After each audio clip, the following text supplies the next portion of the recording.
Okay, magandang araw students. Ang topic po natin ngayon ay Lesson 8, Flash Drawing Tools. Last meeting or last time, may message ako sa inyo or nag-usap tayo, sabi ko, i-discuss nyo as a group kung ano yung mga functions ng mga tools. Okay, so ngayong araw po, i-discuss ko po kung ano nga ba yung mga functions ng mga tools na yan. Okay, so ang objective ng ating lesson ngayong araw para po ma-identify nyo kung ano yung mga flash tools na kailangan sa pag-drawing. I-adjust yung mga documents, yung mga text, and their properties. Paano ba natin ma-adjust? So, yun po. Okay? So, simulan natin sa mga tools. So, sa toolbar to makikita, and the pinakaunang tool na makikita po natin ay selection tool. So, ang selection tool, kiniklik yung object para ma-select and ma-drag yung napili mong object para gumalaw ito. Okay? Pakita natin. If gagawa pa lang kayo ng activity, ActionScript 3.0 yung pipiliin nyo dito. After nyo i-open yung software. Okay? For example, meron tayong object. Object natin, palitan natin yung kulay. Pilihan natin blue. Yan. For example, ito, yung object mo. Kung gusto mo siyang magalaw, double click mo lang, tapos, yan. Pwede mo na siyang i-move. Okay? By the way, pag isang click lang, may naiiwan. Kasi hindi siya naka-merge, hindi siya naka-objective drawing. Okay? Yun yung sa activity na ginawa nyo nung last time. Okay, yan po yung selection tool. Ang shortcut niyan, V. Okay, next. Subselection tool. Ito naman, sineselect niya o ginagalaw niya yung mga points ng object. Kaya naman, i-edit mo yung mga paths niya. So, ito po yan. I-ano mo ulit, highlight mo. Pansinin nyo to, yung yellow-green. Yan. So, kung saan mo, example,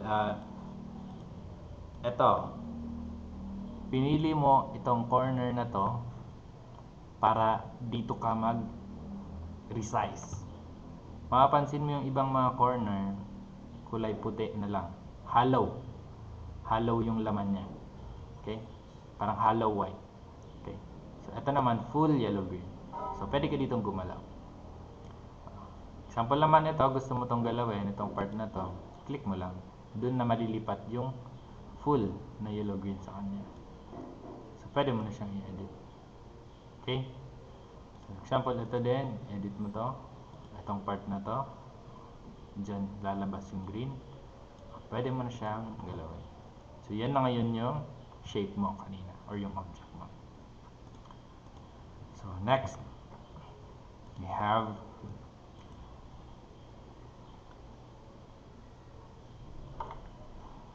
the free transform tool.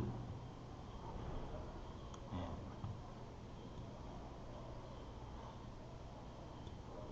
Okay.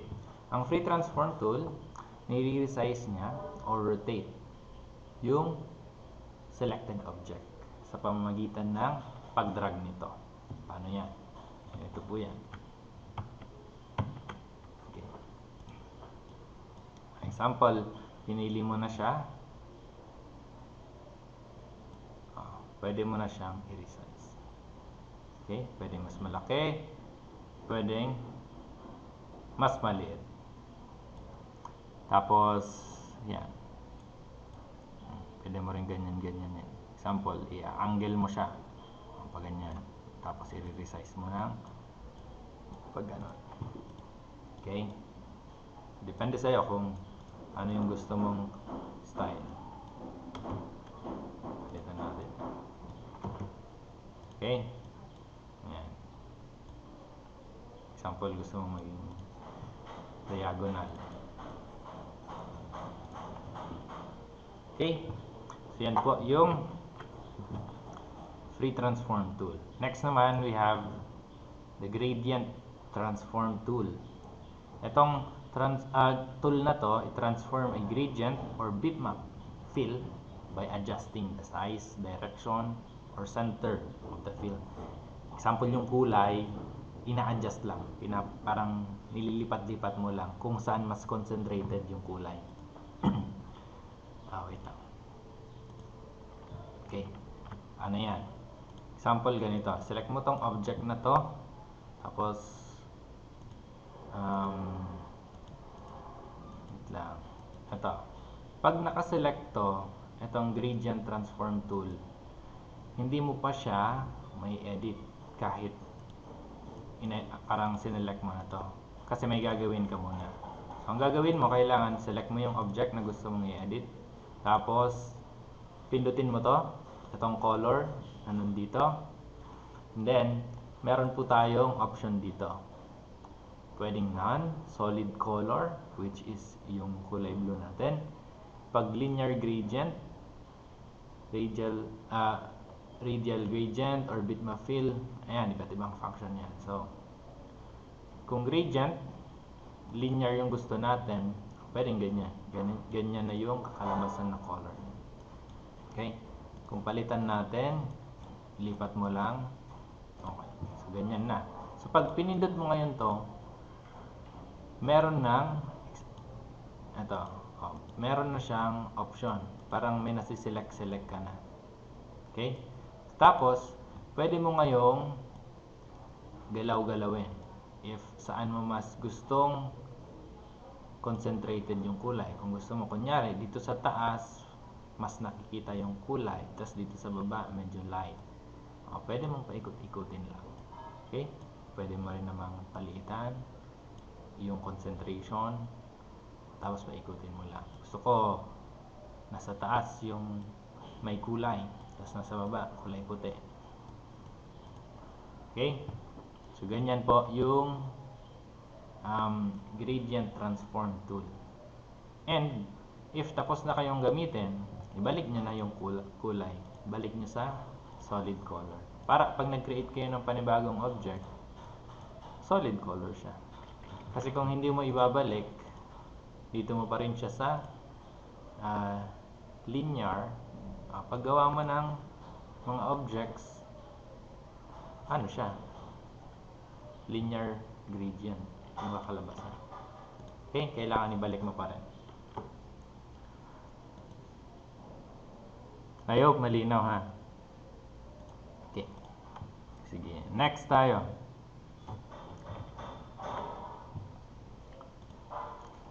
So, we have the 3D rotation tool, saka 3D translation tool. So, ang 3D rotation tool rotates movie clip instances in 3D space. Tapos, yung 3D translation tool moves movie clip instances in 3D spaces. So, masyado mahaba, pero pa-clean ko na lang. Ipakita ko sa inyo kung paano yan. Okay.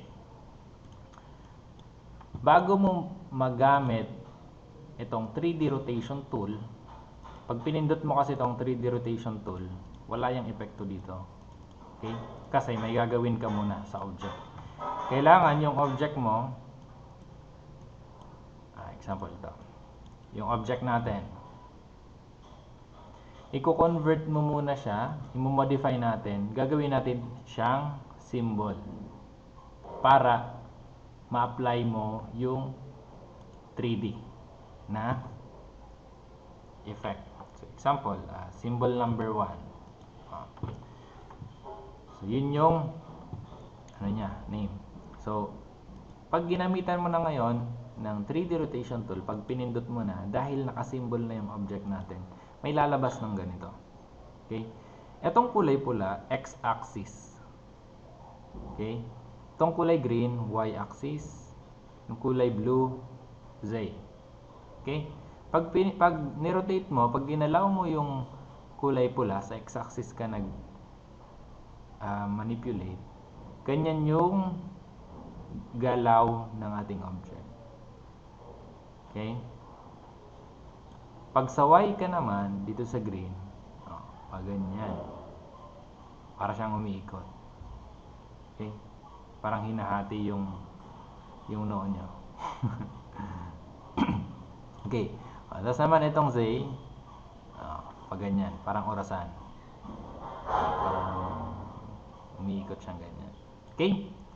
So, ganyan po yung 3D rotation tool. O, ano naman yung 3D translation tool? O, ito namang 3D translation tool, X and Y axis din. Itong Y, paakyat lang.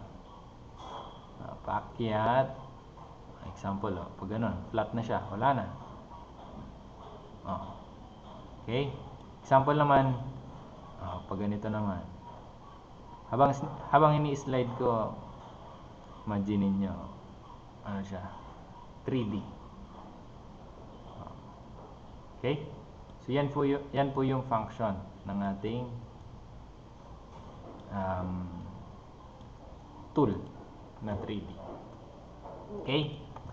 Next, tanggalin na natin to.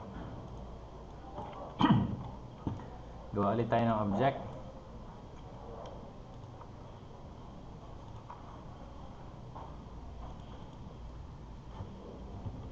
Okay. Next naman, meron tayong lasso tool. Okay, yung lasso tool, drag to select an area. So, ano ba yung nagagawa nito? Ito yan, yung lasso tool. Letter L po, ang shortcut. So, for example, tatapyasan ko to. Yan. O, yung natapyas mo, pwede mong ilipat. Si-select niya yung area na gusto mong tanggalin, pwede mong ilipat. Ganun po yung lasso tool. Okay? Next. Meron tayong pen tool.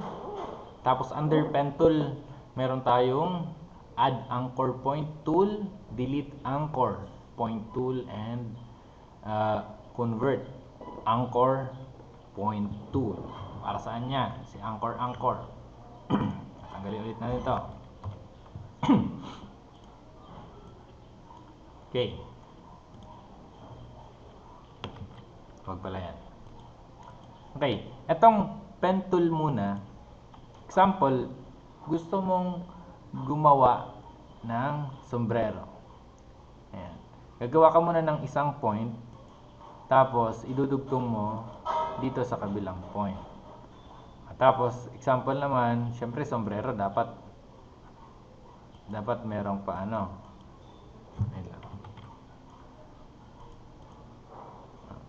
Dapat meron siyang ganyan.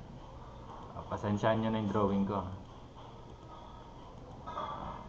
Para siyang straw hat. Ayan. Napasensya nyo na yung drawing ko. Okay. For example, pwede mong idugtong yung mga points gamit ang pen tool para makakreate ka ng isang object. Okay? Tapos, yung drawing na yon gamit yung pen tool, makakapag-create yun ng mga tinatawag na anchor point. Okay? Yung anchor point, yun yung pwede mong galawin para mabago mo yung itsura ng object. Example, meron kang anchor point dito na ilalagay. Ito pala guys, ito yung add anchor point. Example, nag-add ka dito na anchor point. So, pwede mo tong galawin. Pwede mo yung i-resize. Ganyan. So, mababago ngayon yung itsura ng shape. Okay? Example, dito, gusto kong mag-add ng anchor point dito banda. Yan. So, may mga kulay green ulit na na-select. Pag ginalaw mo yan, mababago yung shape ng object. Okay? Na-deform na siya. So, yan po yung add anchor point. Ito naman, delete anchor point. Mabawasan mo ngayon ng anchor point. Pag tinanggal mo yon, pag tinanggal mo yung anchor point na idinagdag mo, usually mawawala yung mga lines. So, ayan. Kasi tinatanggal mo nga. Okay? Wala na. Tapos ito naman, convert anchor point tool. Balik natin. Okay.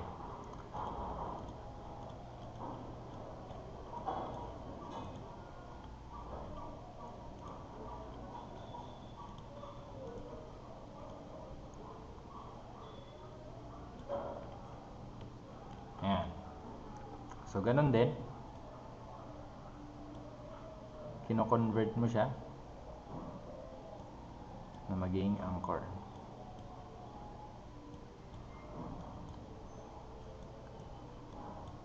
Okay?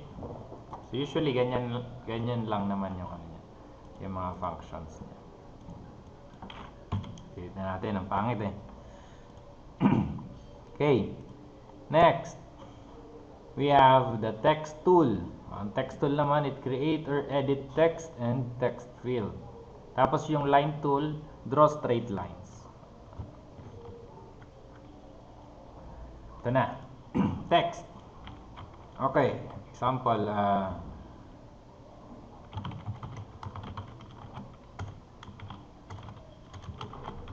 hello world. Tapos, pwede mong palitan yung kulay niya. Gusto mong itim. Tapos, kung gusto mong palakihan, meron din dito yung size niya. Gawin mong 50. Yung letter spacing, pwede mong gawing 20. Depende sa'yo. Yung font, pwede mong palitan. Kaya naman, pwede mong gawing bold or regular lang. Okay? Yan. So, depende. Depende sa'yo kung ano yung gusto mo. Then, ito naman, gagawa ka lang ng lines dito. Parang ano din to. Parang yung ito, pen tool.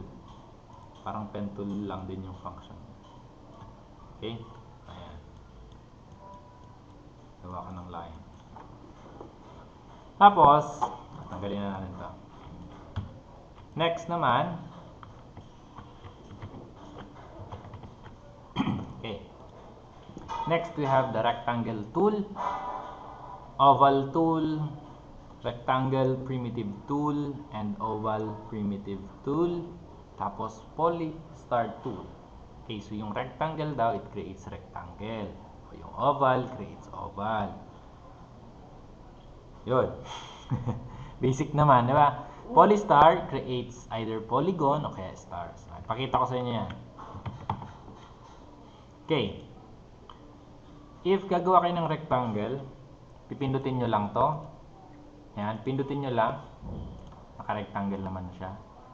Tapos, i-create siya ng rectangle. So, pwede mong palitan yung kulay ng rectangle. Yan. Bago ka gumawa ng rectangle, if gusto mo ng color blue na rectangle, palitan mo muna yung kulay. Tapos, dapat naka-rectangle. Para, kulay blue na siya. Kung gusto mo naman kulay yellow, palitan mo muna yung kulay. Tapos, create ka kayo ng yellow. Kung gusto mo naman ng green, violet, tapos kulay pula yung labas niya. Ganyan na yung kakalabasan. Okay? And sa rectangle, meron tayong tinatawag na rectangle option. May tawag dyan. Corner radius. Nasa page 69 yan, ang libro nyo. Corner radius. Example, bago ka gumawa ng rectangle, gusto mo, tanggalin natin ito. Bago ka gumawa ng rectangle, gusto mo, yung corner niya, smooth, hindi siya yung katulad niyan. gusto mo smooth siya. So, pwede mong palitan yung corner niya para pag gumawa ka ng rectangle, parang ganyan siya. Okay? So, pwede namang negative 20. Yan. Ganyan naman yung kakalabasan mo. Okay? Depende sa'yo. Example, negative 100. Ganyan yung kakalabasan. Okay? So, yan po yung mga ano niya. Tapos, meron kang option dito. Pwedeng solid, dash, dotted. Example, ito dotted. Hindi masyadong kita. Tanggalin natin. Ang dami na yun. Example, ang gusto mo, ito na lang. Tapos, yung stroke niya, medyo makapal, gusto mo. Ganyan na yan. Okay? Tapos, pwede mo siyang i-reset. Babalik siya sa 0, 0 para pag gumawa ka ulit, ganyan na siya. Tapos kung ano yung ginalaw mo, tapos kung ayaw mo naman siya mag-appear sa next na gagawin mo, ibalik mo. Example, eto, inedit natin. Babalik mo sa hairline para diretso lang na straight. Okay? So, yan yung sa rectangle. If may tanong, magtanong na lang sa akin. Okay, tapos oval. Oval tool. Same din nung concept kanina. Yung oval tool, ito yung mga properties niya. Kung gusto mong kulay pink, pwede. Kung girly ka. Tapos, kunyari, yellow pa. Tapos, stroke, depende sa'yo. Yung stroke, yan yung na-stroke. Hindi, joke lang. Yung stroke po, yun yung kapal.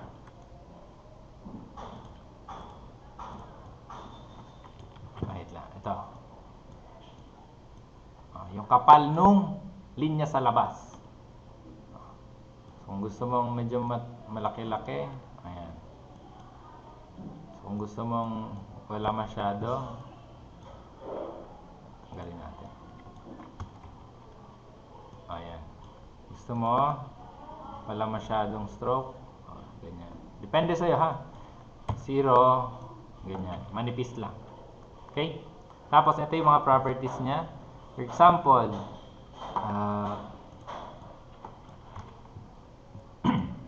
ayan. Example, gagalawin ko to. Start angle. Di ba yung regular, ganito. Tapos, pag pinalitan ko to, sabihin natin 20. Mag-create siya ng ganyan. Example, ito, end angle. Ano ba mababago dito? Parang siyang ganyan. Parang siyang pi. Inner radius. Ano ba mababago? Ibalik natin to. Ayan. Inner radius. Okay? May bilog siya sa loob. So, habang mas lumalaki, mas malaki yung radius sa loob. Reset. Example ito. End angle. So, depende sa size mo. Reset mo lang if gusto mong bumalik sa dati. Okay? Okay. So, tapos na tayo doon. Dito naman sa rectangle primitive tool. Ito naman na rectangle primitive tool, ang kaibahan lang nito doon sa una. Example, nag-edit ka dito sa rectangle option niya, dito sa corner radius. Example, 20. Hindi, sabihin natin 100. Yan. Example 100. Dahil primitive yung ano niya, yung rectangle niya. Pwede mo ngayon tong galawin yung itong mga points na to. Wait lang. Sorry. Ito. Pwede mo ngayon galawin yung mga tools na to. Okay? So, tingnan nyo pag ginagalaw ko, mas nagiging circular or mas nagiging curve yung ating ginawang rectangle. Okay? So, kanina dito tayo nag-edit sa corner radius niya. Pero dahil primitive siya, dito ka na nag-a-adjust. Okay? Tapos, tanggalin natin to. Meron din tayong oval primitive. O, parehas din, oval primitive. Dahil primitive siya, pwede mong galawin yung mga ano niya, yung circle, yung oval natin. Ayan. Ikaw na mismo yung nag-edit. Okay? So, yan po yung oval primitive. Ano pa ba? Meron din tayong polystar. Ayan. Yung polystar, ganyan po yung polystar. Okay? Ito niya natin ito. Natin itin. Ayun din.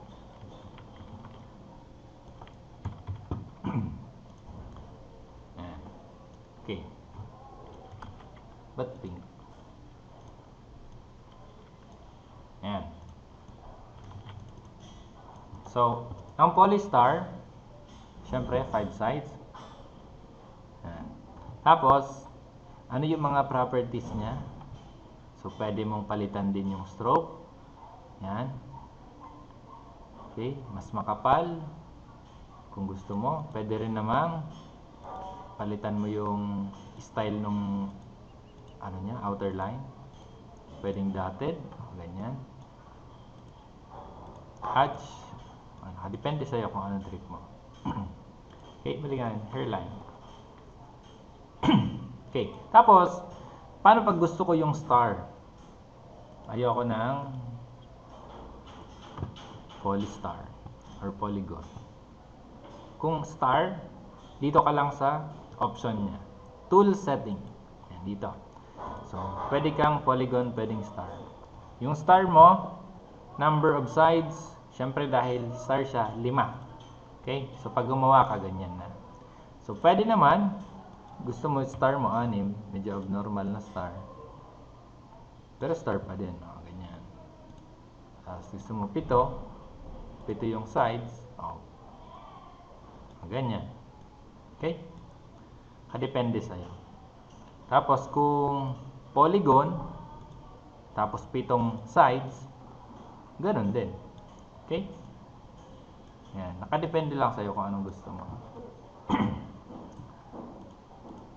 Okay, I hope malinaw ha.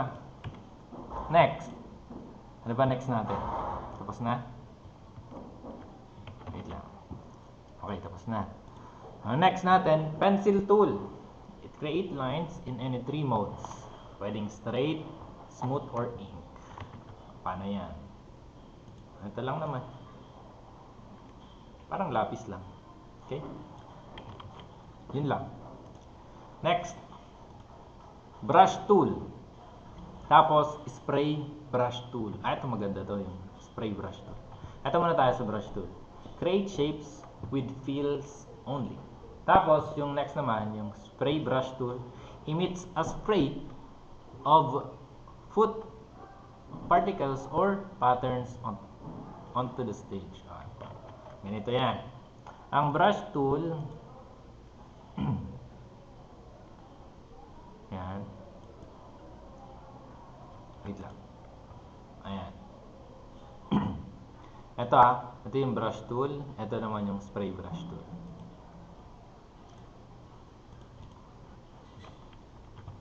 Okay. Yung brush tool, so, parang binabrush mo lang. Example, gumawa ka ng line.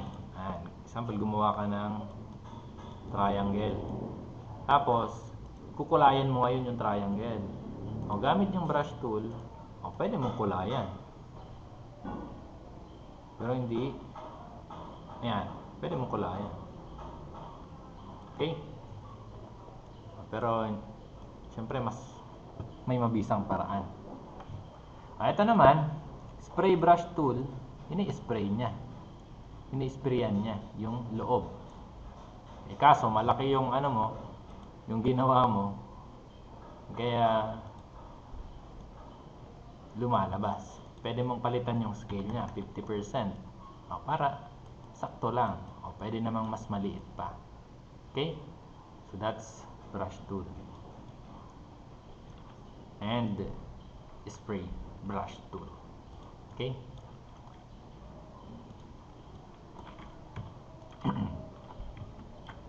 Okay, hindi pala ito yung gusto ko.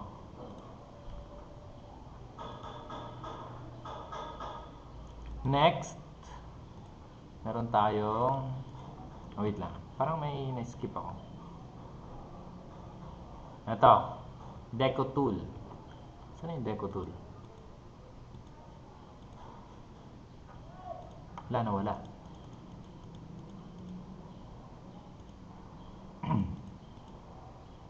Nawala nga, natabunan nata. Okay. Explain ko na lang yung deco tool. Hindi ko nasama. Yung deco tool, decoration tool. Maganda yan, paborito ko yan. Yung tool na yan. So, sa book nyo, yung deco tool, it applies an effect to a selected object from the properties. Example, pinindot ko tong deco tool. So, dito sa drawing effect, pwede kang pumili kung anong effect ang gusto mo. Example, ito, vine fill. O, pag nilagay mo, pupunuin niya yung stage ng vines. Example, naglagay tayo ng triangle dito. Tapos, pag naglagay ka ng vines, ayan, lalagyan niya yung buong triangle mo ng vines. Okay? Madami ang option. Pwede mong palitan yung kulay kung ayaw mo ng green saka yellow. Yung scale niya, pwedeng mas maliit, mas malaki. So, eto, grid fill, isa-isahin natin. Ito namang grid fill, paano ba to? Ganyan, yung grid fill. Okay? Tapos, we have symmetry brush. Ito namang symmetry brush, ganyan. Okay? Ganyan yung ginagawa niya. Dali natin. Okay? 3D brush. Parang ganyan lang. Okay. Tapos, again, pwede nyong palitan yung mga kulay. Building brush. Ito naman, pag pinindot mo, mag-create siya ng random buildings. Example, nag-animate kayo, mga city. Tapos, merong mga enemy na sumusugod. Tapos, sisirain nila yung mga buildings. Ayan. Meron na kayong buildings. Tapos, ito naman, decorated brush. Para siyang ganyan. Okay? Decorated brush. Clear natin to. Tapos, fire animation. Ito maganda to. Itong fire animation. Example, meron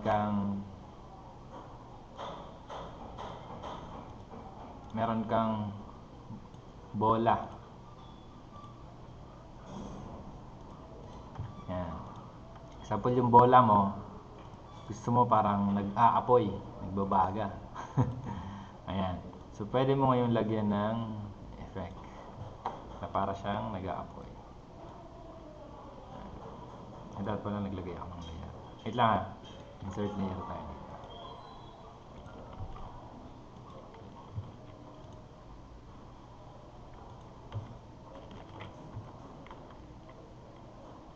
Okay. So, pag plinay mo yung animation mo, ganyan. Para na siyang nag-aapoy. Okay.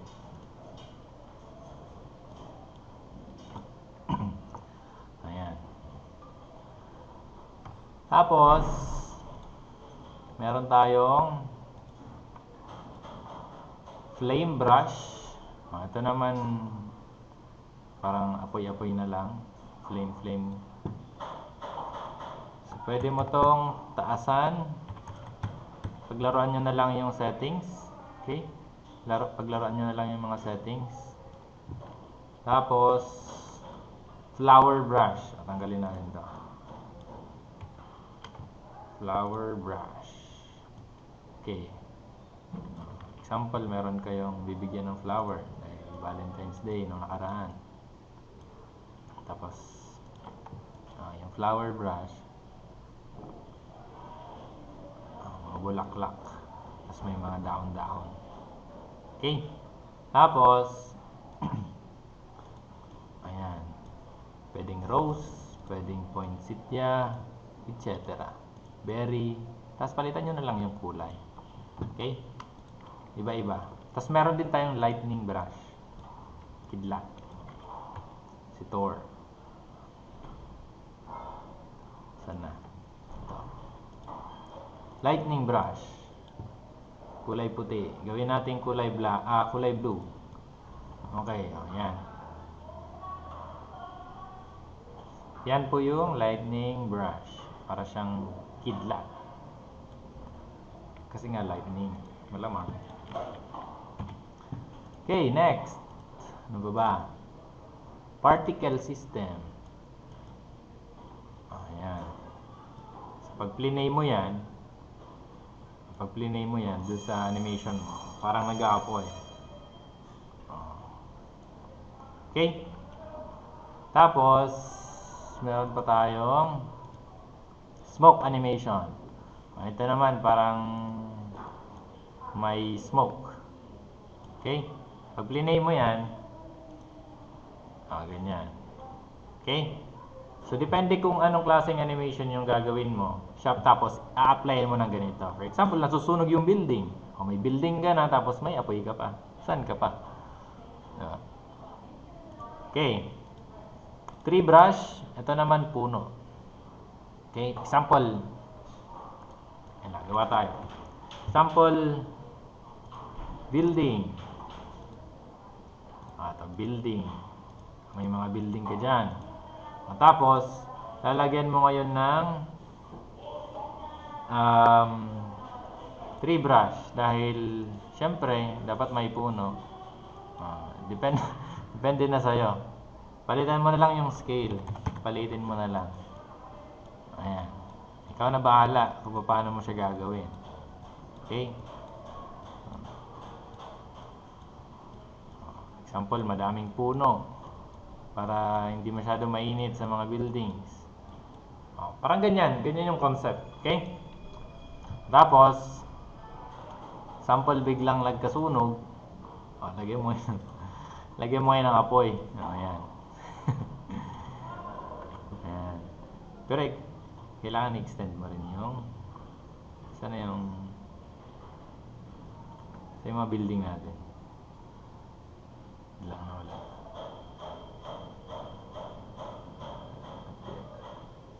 Dito.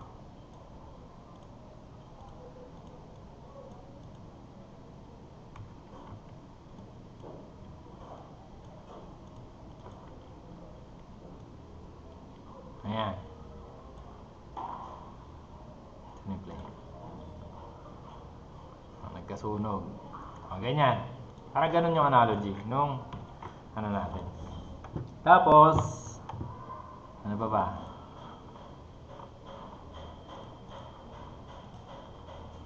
Yan na. Last na. Okay. So, ito. Tapos na to. So, dito na tayo. Sa bone tool.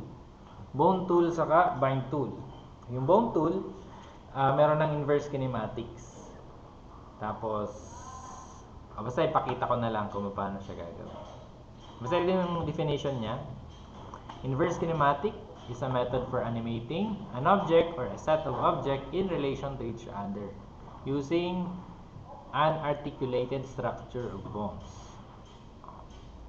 Itong dalawa, wait lang. Ito yung pipindot ko lang. Okay. Example, meron tayong tao. Ayan. Example, tao yan. Yan yung ulo. Tapos, gagawa tayo ng wait lang. Saan yung brush?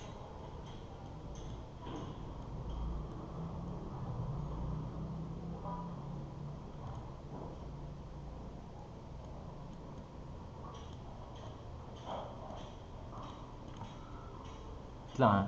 Saan yung brush? Hindi ko makita. Ito. Tago. Okay. So for example, ito yung ulo ng tao. Tapos ito yung katawan niya. Ito naman yung paa niya. Yan. Tapos ito naman yung kamay niya. Ito yung kamay niya. So parang naglalakad siya. Okay. Yung bone tool, ang definition nito, kinokonekta niya daw, okay, yung mga object na merong relasyon sa bawat isa. Pati pa yung object may relasyon.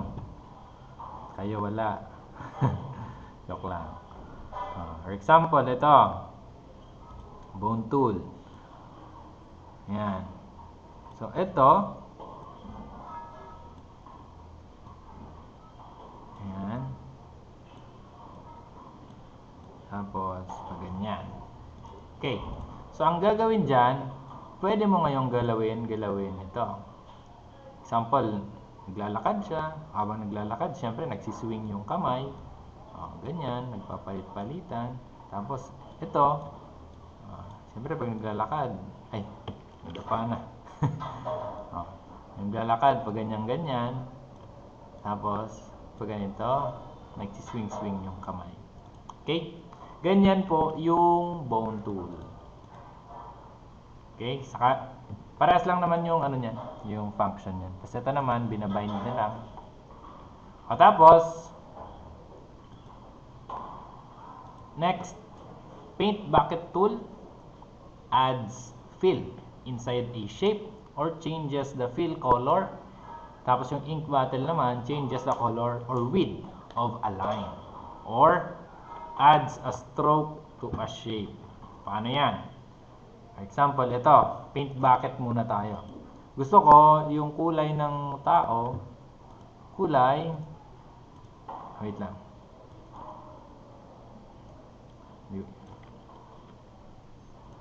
Saan tayo? Gawa tayo ng panibagong object na lang.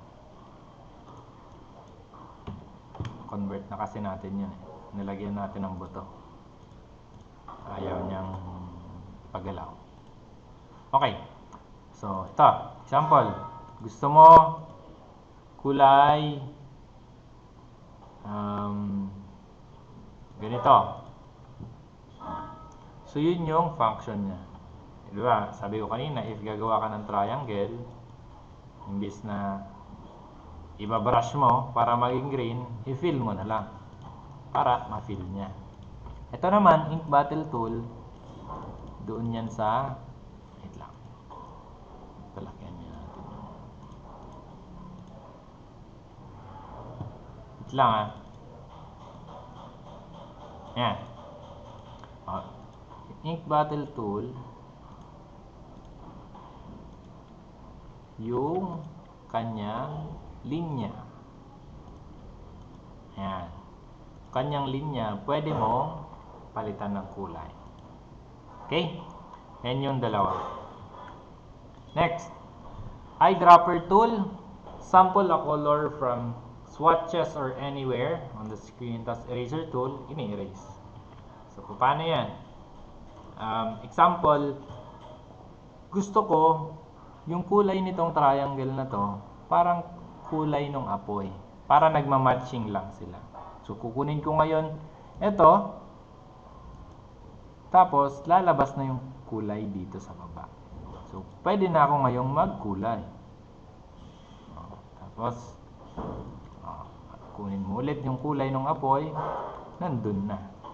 Okay? Yan yung function niyan. Tapos, yung eraser naman, pangbura. Example, meron kang namali. Buburahin mo na. Okay? Buray mo na yan. Walang problema if lumagpas sa stage ha. Hindi naman nakikita yan. Okay. Next. Hand tool. It drags the stage to view another part of your document. May na-typo ako dyan. Sorry. Tapos, yung zoom tool zooms in or out para ma-view mo yung isang object. Okay. Paano yan? Alin yan doon? Okay. So, ito. Example. Meron kang yan. Tapos, idadrag mo ngayon yung stage. Parang hahawakan mo siya. Example, nalipat ka dito. So, parang naganon ka. Di ba merong scroll dito. Scroll up and down. Ito naman, left and right. Example, nababa ka na. Para huwag kang mataranta, pwede mong kapkapin. Gamitan ng kamay. Para may balik ka dun. Okay? Tapos zoom naman. Ito, zoom niya. Kita hanggang kaloob-looban. Ito naman zoom out. Okay?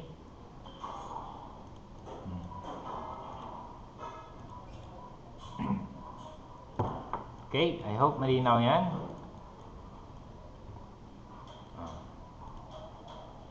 Again, if may tanong po, magtanong na lang. Okay, tapos may mga times na ito magagalaw, ito magagalaw, ito magagalaw, ito magagalaw, ito nagalaw. Rumble na, nawala na lahat. Ang gagawin nyo, di ba meron tayong activity para gumawa kayo ng custom workspace. So yung ginawa nyong custom workspace, pipindutin nyo lang yon, babalik na siya sa dati.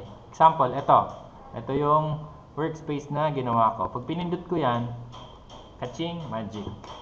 Bumalik na siya sa dati. Okay? Ano pa ba? Ito, merge drawing versus objective or object drawing. Ano ba pagkakaiba nilang dalawa? Pag merge drawing, biniblend yung shape pag nag-overlap sila sa stage. Yung object drawing naman, tinatrato niya yung object na parang isang grupo. Hindi sila nag-overlap. Gumawa ka ng triangle, gumawa ka ng circle, magkaibang grupo sila, hindi sila mag-overlap. Ito yung activity yung pinasubmit ko sa inyo. Gawin natin. Okay, delete natin ito lahat. Anyway, madidiscuss naman natin yung mga pinagpipindot ko dito. Kaya mag-alala. Okay, yan. For example, gumawa tayo ng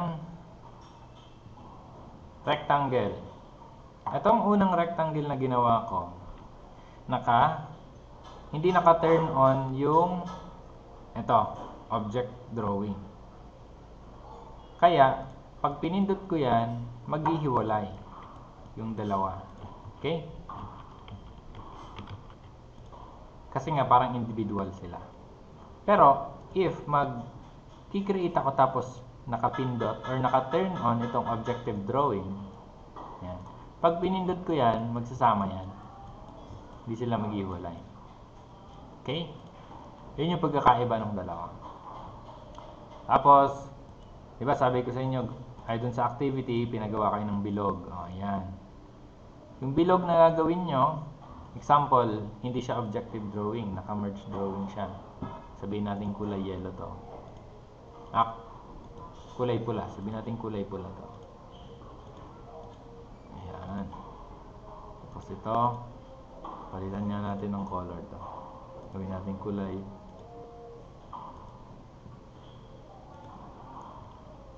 Nyari. Gawin natin kulay yellow. Tapos yung fill niya kulay black. Ito anong kulay ito? Kulay green. Tama ba? Sabihin natin kulay green. Ayan. Gumawa tayo ng circle na hindi siya... Ay, mali. Wait lang. Naka-turn on, sorry. Delete natin to. Delete. Okay. Example, gagawa tayo ng circle, tapos, syempre, hindi dapat siya naka-objective drawing. Naka-merge drawing siya. So, pag gumawa ka ng bilog dyan, na kulay red, delete natin to. Mali. palitan na lang natin ang kulay.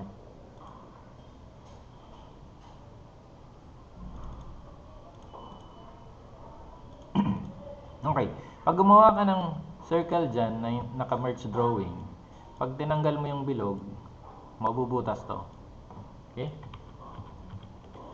O kaya naman, pag tinanggal mo tong yellow, may iiwan. May butas na. Kasi nga, nag-merge siya. Okay? Tapos, if gagawa ka naman ng circle, tapos naka-objective drawing siya, ititreat niya na magkaiba sila. Hindi sila pwedeng mag-merge. Okay? So, yan po yung difference ng dalawa. Okay. Next, we have selecting and setting yung mga properties ng drawing natin. Na-discuss ko na to kanina, nasa page 59 to ng libro nyo. Wait lang. Sa page 69 pala, sorry. Okay. Ito yan. Sample yung rectangle mo. Meron tayong example, gagawa ka ng rectangle. Meron tayong corner radius. Ito. Corner radius. Yan yung sinasabi dito. Selecting and setting yung mga properties ng object.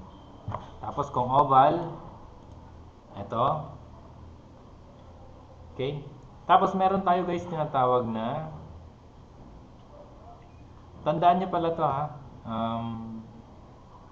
sa rectangle, yung corner radius, nasa page 69 naman yan ng libro. Tapos pag oval naman, meron tayong ito, start angle, end angle, tapos inner radius, tandaan nyo yan. Tapos, meron tayong mga settings, example ito, cap setting control. Meron tayong tatlo, meron tayong none, merong round, merong square.